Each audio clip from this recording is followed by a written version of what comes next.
Hello hi welcome back to YouTube channel. ഒരുപാടായി കണ്ടിട്ട്, നിങ്ങൾ എന്നെ കണ്ടിട്ടും ഞാൻ നിങ്ങളെ കണ്ടിട്ട് ഒരുപാടായി. അപ്പോൾ ഒരുപാടായി ഞാൻ വീഡിയോസുകളൊക്കെ ഇട്ടിട്ട് ഇടാറില്ല. മിക്കവാറും ഈ വീഡിയോസുകൾ ഞാൻ സത്യം പറഞ്ഞാൽ എല്ലാം എനിക്കൊന്ന് ട്രൈ ചെയ്ത് റിസൾട്ട് കിട്ടിയാലേ നിങ്ങൾക്കും കൂടെ ഒക്കെ ഇത് ഷെയർ ചെയ്യാൻ പറ്റത്തുള്ളൂ. അപ്പോൾ അത് കാരണമാണ് ഞാൻ കുറേ വീഡിയോസുകൾ ഇടാത്തത്. അപ്പോൾ എല്ലാം നാച്ചുറൽ ഇൻഗ്രീഡിയൻസ് മാത്രമാണ് യൂസ് ചെയ്യുന്നത്, അല്ലാതെ പുറത്തുനിന്ന് വാങ്ങിക്കുന്ന സാധനം യൂസ് ചെയ്യുന്നില്ല. നാച്ചുറലായിട്ടുള്ള ആയുർവേദ സാധനം മാത്രം യൂസ് ചെയ്യുന്നത്. അപ്പോൾ എൻ്റെ ചാനൽ പുതുതായിട്ടായി കാണുന്നവരുണ്ടെങ്കിൽ ഒന്ന് ലൈക്ക് ചെയ്യാൻ മറക്കല്ലേ, സബ്സ്ക്രൈബ് ചെയ്യാൻ മറക്കല്ലേ, തൊട്ടപ്പത്തിന് ബെല്ലൈക്കണും കൂടെ അമർത്തണേ. എന്നാലും ഞാനിരുന്ന വീഡിയോസ് കാണാൻ പറ്റുള്ളൂ, നോട്ടിഫിക്കേഷനും കിട്ടത്തോളും. ഇന്ന് ഞാൻ വന്നിരിക്കുന്നത് നമ്മളെ ഹെയർ കൊഴിയുമ്പോൾ എല്ലാ കുട്ടികൾക്കും ഭയങ്കര വിഷമമുണ്ടാവും. എൻ്റെ ഹെയർ കൊഴിയുന്നുണ്ട് ചേച്ചി, എന്താ ചെയ്യുക എന്നൊക്കെ കുറേ പേരെൻ്റെ അടുത്ത് ഇവിടെ നാട്ടിൽ നിന്ന് ചോദിക്കാറുണ്ട്, കുറേ പേര് ഫോൺ വിളിച്ച് ചോദിക്കാറുണ്ട്. അങ്ങനെ ഭയങ്കര വിഷമമൊക്കെ ഉണ്ടാവാറുണ്ട്. അപ്പോൾ ഞാൻ നമ്മൾ എല്ലാവർക്കും അറിയുന്നതാണ് ഈ കട്ടൻ ചായയുടെ ഹെയർ ഓയിലല്ല, ഹെയർ ടോണിക്കിനെ കുറിച്ച് എല്ലാവരും കട്ടൻ ചായ ഉലുവ വെച്ചിട്ടുള്ള അറിയുന്നതാണ്. അപ്പം കുറേ പേര് അതല്ലാതെ തന്നെ ചെയ്യുന്നുണ്ട്, ഉലുവ മാത്രം വെച്ച് ചെയ്യാറുണ്ട്. ഈ ഉലുവ എന്ന് പറഞ്ഞ സാധനം അടിപൊളി സാധനം, നമ്മൾ ഹെയറിന് പറ്റിയ സാധനമാണ് കേട്ടോ. അത് ഞാൻ പാക്കായിട്ട് യൂസ് ചെയ്യാറുണ്ട്. അപ്പോൾ നിങ്ങൾക്ക് അറിയുന്നതായിരിക്കും, ഞാൻ ഓൾറെഡി ഇതിൽ പോസ്റ്റ് ചെയ്തിട്ടുണ്ട്. പിന്നെ ഇപ്പം ഞാൻ എൻ്റെ ഹെയർ ഒന്ന് കൊഴിയാൻ തുടങ്ങി. അപ്പോൾ ഞാൻ യൂസ് ചെയ്ത സാധനമാണ് നമ്മുടെ എന്താണ് റോസ്മേരി വാട്ടർ എന്ന് പറഞ്ഞാൽ നമ്മൾ പുറത്തുനിന്ന് വാങ്ങിക്കുന്ന വാട്ടറല്ല, നമ്മൾ വീട്ടിലുണ്ടാക്കുന്നതാണ്. അതിൻ്റെ ഇലയല്ല, വേരാണ് ഇതിന്.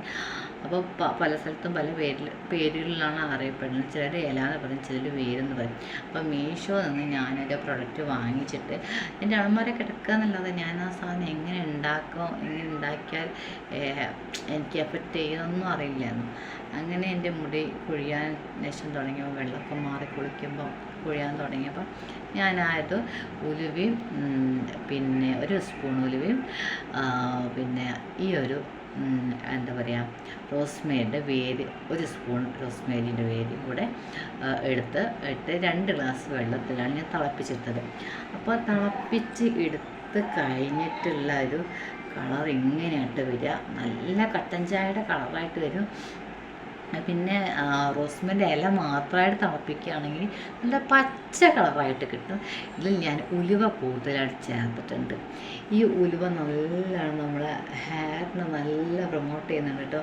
കാരണം എപ്പോഴും ഉലുവ വെച്ചുള്ള പാക്കുകൾ, ടോണിക്കുകൾ യൂസ് ചെയ്യുമ്പോൾ നമ്മുടെ ഹെയർ നല്ല സ്മൂത്ത് ആൻഡ് ഷൈനി ആയിട്ട് അതുപോലെ ഇരിക്കും, നല്ല ഭംഗിയിലിരിക്കും.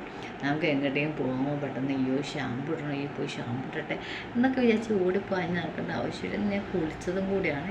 പിന്നെ ഈ സംഭവം എന്ന് വെച്ചാൽ നമുക്ക് കുളി കഴിഞ്ഞിട്ട് യൂസ് ചെയ്യുന്നതാണ്. കുളി കഴിഞ്ഞിട്ട് യൂസ് ചെയ്യുക. അത് കഴിഞ്ഞിട്ട് നമുക്ക് ഹെയർ വാഷ് ചെയ്യണം നിർബന്ധമോ കാര്യങ്ങളോ ഒന്നുമില്ല. പിന്നെ പിറ്റേന്ന് മോർണിംഗിൽ വാഷ് ചെയ്താൽ മതി. വാഷ് ചെയ്യണം നിർബന്ധമൊന്നുമില്ല. ഇത് ഹെയർ കുളി കഴിഞ്ഞിട്ട് ആ കുളിച്ച ടൈമിൽ നമുക്ക് യൂസ് ചെയ്യാം. ഇനി കുളിക്കുന്നില്ല, അന്നത്തെ ദിവസം കുളിക്കുന്നില്ല, ഒന്ന് തലേന്ന് നനച്ചെടുക്കട്ടെ എന്നൊക്കെ വിചാരിക്കുന്ന കുട്ടികളുണ്ടെങ്കിൽ ഇതൊന്നും യൂസ് ചെയ്താൽ മതി. സംഭവം അടിപൊളിയാണ്. ഹെയർ വാഷ് ചെയ്യേണ്ട ആവശ്യമില്ല, അടിപൊളി സാധനമാണ്.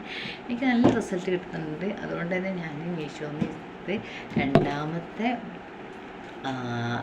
പാക്കറ്റാണ് ഈ ഇത് വാങ്ങുന്നത്. റോസ്മേരിയുടെ വേര് മാത്രം, റോസ്മേരിയുടെ വാട്ടർ ഞാൻ വാങ്ങാറില്ല.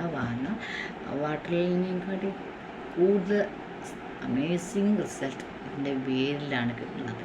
അതുകൊണ്ട് ഞാൻ അതാണ് വാങ്ങിക്കുന്നത്. എല്ലാവരും ഇതൊന്ന് കണ്ടു നോക്കുക. ഇഷ്ടപ്പെട്ടിട്ടുണ്ടെങ്കിൽ കമൻറ്റ് ചെയ്യാൻ മറക്കല്ലേ. ഇഷ്ടപ്പെട്ട കമൻറ്റ് ചെയ്യാൻ മറക്കട്ടെ.